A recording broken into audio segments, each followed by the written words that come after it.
ప్రతి నలుగురిలో ఒకరు ఒబేసిటీ, డయాబెటీస్తో బాధపడుతున్న బాధితుల సంఖ్య పెరుగుతోంది. దీంతో చిన్న వయసులోనే గుండె సంబంధిత వ్యాధులతో పాటు క్రానికల్ డిసీజెస్ బారిన పడుతున్నారు. ఇది ఇలానే కొనసాగితే డేంజర్ బెల్స్ మోగినట్లే అంటున్నారు వైద్య నిపుణులు. గతంలో పోల్చితే ఇప్పుడు ఒబేసిటీ బారిన పడుతున్న వారి సంఖ్య పెరగడానికి గల కారణాలేంటి, క్రమంగా కేసులు పెరిగితే వచ్చే సమస్యలేంటి వంటి అంశాలను స్పెషల్ స్టోరీలో తెలుసుకుందాం.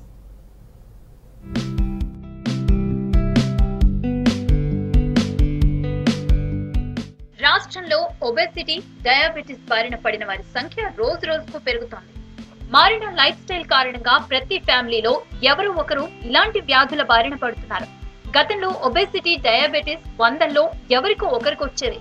కొందరికేమో వంశపారంపర్యంగా వచ్చేది. కానీ ప్రస్తుతం రోజుల్లో ఎంత ఫిట్నెస్ మెయింటైన్ చేసినా షుగర్ అనేది కామన్ గా మారింది. చిన్న పిల్లలకు సైతం ఇలాంటి దీర్ఘకాలిక వ్యాధులు రావడం ఆందోళన కలిగిస్తోంది.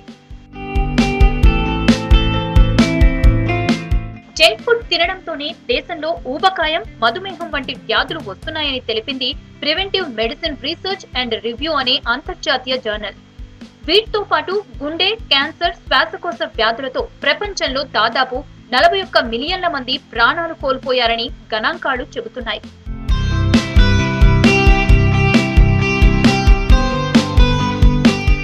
ICMR ఇండియా బి ఆధ్వర్యంలో విడుదలైన కొలెస్టోలియం అనే నివేదిక ప్రకారం 20 ఏళ్ల పైన ఉండే వారిలో 35% మంది బీపీ, 28% సాధారణ ఊబకాయంతో పాటు 24% హైపర్ టెన్షన్ బారిన పడుతున్నారు. ఇక 11.4% మధుమేహం, 15% మందిలో ప్రీ డయాబెటిస్ లక్షణాలతో బాధపడుతున్నారు. జంక్, ప్రాసెస్డ్ ఫుడ్ కారణంగానే ఇలాంటి వ్యాధులు వస్తున్నాయని చెబుతున్నారు న్యూట్రిషనిస్టులు.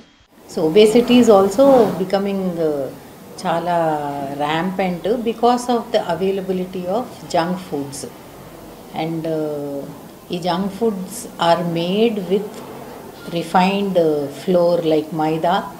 దేంట్లో అయితే ఫైబర్ ఉండదు, అసలు న్యూట్రియంట్స్ ఉండవు. దెర్ ఈజ్ అ బ్లీచ్ దాన్ని ఆ వైట్ కలర్ ఇవ్వడానికి. సో ఇట్లాంటి వీట్ ఫ్లోర్ ఏదైతే బాగా రిఫైన్ చేసి వైట్గా చేసి దాంతో తయారు చేసిన ఈ జంక్ ఫుడ్ లైక్ బర్గర్స్ కానివ్వండి, పిజ్జాస్ కానివ్వండి, మ్యాగీ నూడిల్స్ కానివ్వండి, all these kind of foods will cause lot of health issues.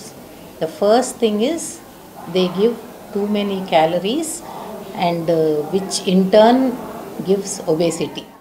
మారిన లైఫ్ స్టైల్ కారణంగా ప్రతి ఒక్కరూ ఫిట్నెస్ మెయింటైన్ చేయాలని సూచిస్తున్నారు డాక్టర్లు. జంక్ ఫుడ్ కాకుండా ప్రాపర్ డైట్ ఫాలో అయితే బెటర్ అంటున్నారు. తినే ఆహారంలో మాంసాహారం తగ్గించి పప్పు దినుసులు, ఆకుకూరలు, పీచు పదార్థాలు, పండ్లు తీసుకోవాలని సూచిస్తున్నారు. ఇక ఫ్యామిలీలో ఎవరికైనా దీర్ఘకాలిక వ్యాధులు ఉంటే పిల్లలపై ప్రభావం చూపకుండా చిన్న వయసులోనే తగిన జాగ్రత్తలు తీసుకోవాలని చెబుతున్నారు. Every second shop I see is becoming a take away. So he makes burgers అని రాసి ఉంటాయి, మోమోస్ అని రాసి ఉంటాయి. So they are making so many availability. Market is full of these junk foods. అందుకని అవైలబిలిటీ వల్ల పీపుల్ తిని దానివల్ల they are becoming obese, and obesity వల్ల complications like diabetes. For diabetes or for obesity what we recommend is to have very balanced low fat diet. Diabetic పేషెంట్స్కి exercise, lifestyle problems ఇవి. There are no exercises, people are not having the time to go for walk or exercise.